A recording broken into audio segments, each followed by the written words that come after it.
فارسی governor تھے، کھانا کھا رہے تھے، دسترخوان بچھا تھا، رسول پاک صلی اللہ علیہ وسلم کا فرمان ہے روٹی کا لقمہ دسترخوان پہ گرے اٹھا کے کھا لو، اللہ تمہاری بخشش فرما دے گا۔ دسترخوان صاف ہوتا ہے، روٹی، بڑے گورنر تھے آپ، بڑے بڑے سفیر بیٹھے تھے، وزیر بیٹھے تھے، روٹی کا لقمہ گر گیا۔ آج تو لوگ فیشن میں عزت ڈھونڈتے ہیں نا، وقار ڈھونڈتے ہیں کہ میں جدید دنیا کے ساتھ مل جاؤں، میں معاذ اللہ لڑکی لڑکے اکٹھے بٹھا کے منگنی کروں تو میں ماڈرن شمار ہو جاؤں گا، میں بڑے بڑے ڈھول بجاؤں تو ماڈرن بنوں گا، میں اگر مہندی پہ سارے تماشے کر ڈالوں تو میں ماڈرن ہوں۔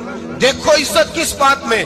حضرت سلمان فارسی روٹی کھا رہے تھے، سفیر، وزیر، نہ جانے بڑے بڑے لوگ بیٹھے تھے، کھانا کھاتے کھاتے لقمہ گرا دسترخوان پہ، حضرت سلمان فارسی نے سمیٹا، منہ میں رکھا، پھر انگلی مار کے دسترخوان صاف کیا۔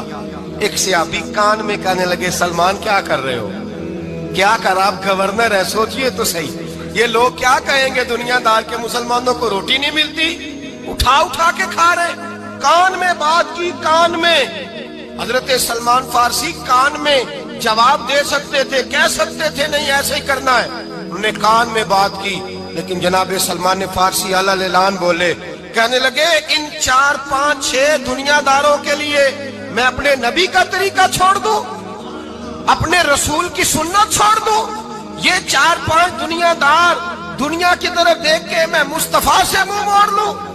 پھر جوش جذبات میں سر سے پگڑی اتار دی، رونے لگے۔ آپ فرمانے لگے میں مدینے کے بازاروں میں کھجوریں اتارتا تھا، نوکریاں کرتا